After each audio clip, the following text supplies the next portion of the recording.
E aí, já pensou em ganhar muito dinheiro com um canal de corte igual esse daqui que você está assistindo? No primeiro link da descrição temos um aulão para você que quer começar um canal de cortes e faturar muito aqui na internet. Também teremos planilhas que irão te ajudar na hora de organizar a produção do seu canal. Tá esperando o quê?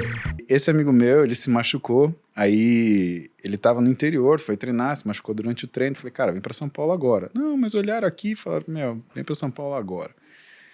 Aí eu olhei, machucou, marcamos uma cirurgia, e eu sei que ele tem muito medo de cirurgia, né? É uma coisa que para ele é muito sofrida, né? E eu sabendo do jeito que ele é, né? Quando ele internou no hospital, né? Eu liguei para relações públicas do hospital, eu falei assim, Mirtz, pelo amor de Deus, como que você me põe o nome tal na pulseira do paciente?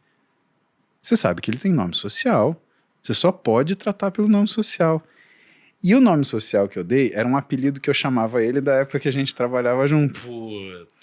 E aí entrou a enfermeira à noite, quietinha, foi lá, trocou pulseira, trocou nome, trocou tudo, blá, blá, blá, blá, né? E saiu. E de manhã, na hora de cirurgia, né, abriu um enfermeiro e falou assim, bom dia, Hugo de Leon, seu Hugo de Leon, né, porque nós vamos assim, aí ele já começou a rir, porque ele entendeu a sacanagem que eu fiz, e todo mundo, seu Hugo de Leon, e numa baita de uma... Aí deu uma quebrada no meio. Quebrou, e aí ele chegou no centro cirúrgico, a gente estava esperando lá, né, e ele já começou a rir quando ele me viu, né. E nisso chegou o cirurgião principal dele, que foi o Demange, o Marco Demange, que é cirurgião de joelho, e aí ele chegou para ele sério, falou assim, olha, o senhor me desculpa, prometo que nunca mais vai acontecer, o senhor só vai ser chamado de Marco de Leon, de Hugo de Leon, e ele começou a rir que, ele relaxou. E aí, o que aconteceu? Anestesiou, foi bem a cirurgia. Por que isso é importante, Thiago? Porque o paciente tem que estar bem numa coisa dessa. Cara, dá medo. O cara fica totalmente tenso, né? Imagina, alguém vai te apagar, né? E quando você acordar, você vai estar com ponto, cortado, mexido por dentro. É uma coisa que traz medo, e medo real, né? Porque você tem uma sensação que está se referindo a uma coisa que realmente vai acontecer, né? Não é um pânico, né? Que é um medo irracional. Né? Você tem preocupação por uma coisa que vai acontecer.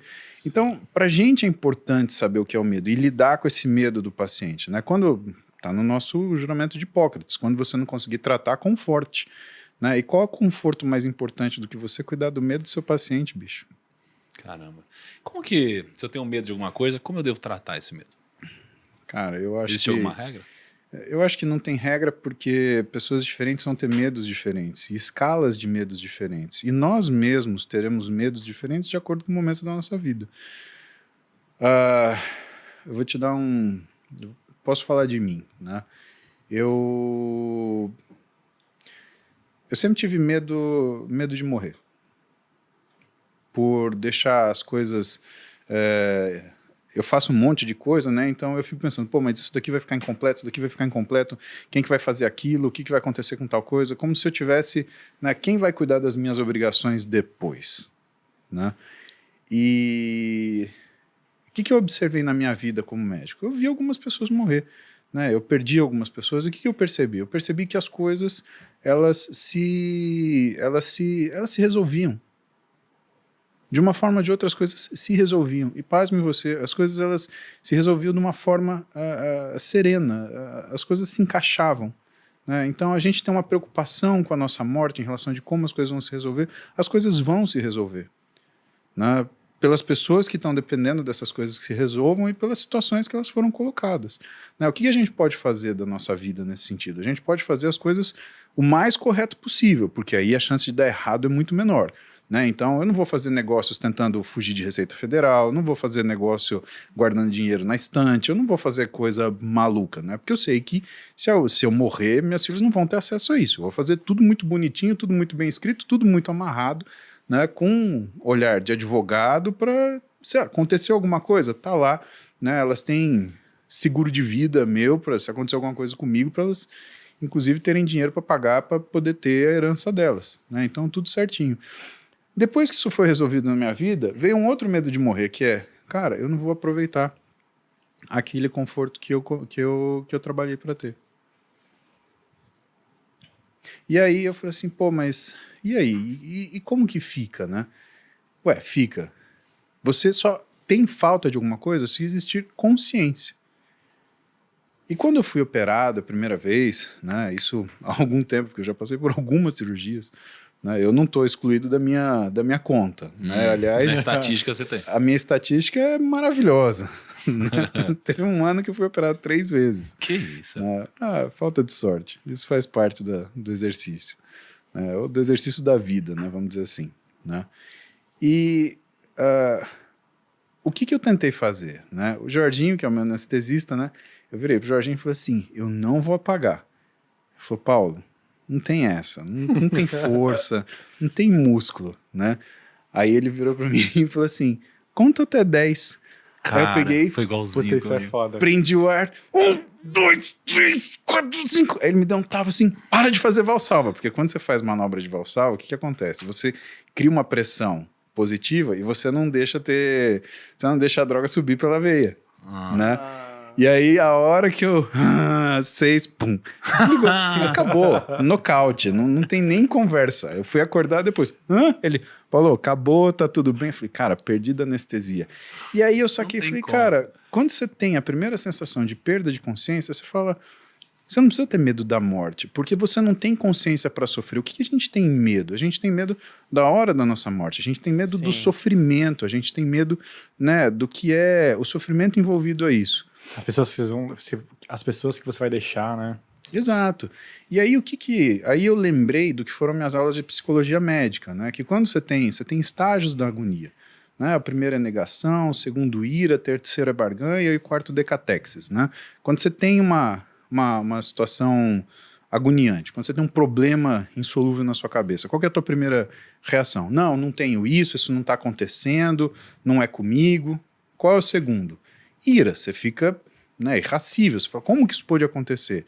Terceiro, barganha. Não, mas isso eu vou resolver, já sei, vou fazer uma promessa, vou fazer isso, fazer aquilo, você tenta barganhar com isso. E a decatexis? É o desprendimento. Você aceita que tem assim... E o que eu observei, né, da partida das poucas pessoas que eu acabei observando? Porque eu vi isso mais na graduação, né? A ortopedia, a gente não lida com doenças terminais, né? Você lida com acidentes, né? E que quando ele é terminal, a pessoa já chega para você desacordada, né? Você não tem pouca coisa para fazer, né? Você chega a pessoa com trauma, você vai tentar fazer um controle de dano imediato para parar aquela situação e deixar o sujeito para ter um suporte de vida. Você viu muita gente morrer já, cara? Você vê todo dia isso acontecer, assim? Cara, eu acho que já é muita gente, né? Porra, todo dia é muito difícil você ver uma vida acabar, né? E o que eu te falo, assim, né, da vida das pessoas acabando, eu via que as pessoas, elas não queriam dinheiro, as pessoas, elas não queriam preocupação com bem material, se ela tinha feito isso, se ela tinha feito aquilo. A pessoa, ela queria fazer as pazes com os demônios dela. Então, ela queria saber se a filha tinha perdoado, ela queria saber se a esposa tinha perdoado, se as coisas elas estavam bem, se está tudo bem. A pessoa, ela queria paz, né? Ela queria confirmação de paz. Né? E isso acho que é o decatexis. Eu acho que isso é um amadurecimento que a gente só conhece realmente quando você está numa situação de extrema agonia, de extremo sofrimento. Né? Então, hoje eu observo, por exemplo, por essas questões, né, relacionadas à nossa finitude, né, e o meu medo é outro. Né? Eu, por exemplo, eu tenho medo de morrer depois da minha mulher. Eu morro de medo disso. Por quê? Porque eu escolhi uma companhia para minha vida. E, cara, eu sei que eu não tenho estrutura para continuar, né? E eu não tenho estrutura para me despedir dela, não consigo. Eu, todo dia, né? Todo dia não, porque eu não fico pensando nisso, né? Mas, eventualmente, a gente, às vezes, assiste um filme, um drama, né? Ou tá vivendo uma situação difícil, tá vivendo uma complicação, né? E eu olho para ela e ativamente eu penso lá na minha cabeça, né? Por favor, né? Senhor, me deixe antes. Né? Não precisa ser muito, né? Mas se for alguns minutos, eu sei que isso é uma coisa que eu não vou tolerar. Né? Eu esperei... a gente construiu um relacionamento, né, Thiago? E quando sabe, a gente percebe que os filhos que nós temos não são nossos, né? Os filhos que nós temos, eles são do mundo, eles são para eles, né? A minha filha mais velha, ela já namora, ela está construindo relacionamento com um rapaz excelente, né? A minha filha mais nova vai também por esse caminho, né? Ou por um caminho, coitada, que ela, na cabeça dela, quer ser médica agora. É um relacionamento profissional eterno, né? Ela vai casar com a medicina, coitada, né? E vai ter um namoradinho, provavelmente, né?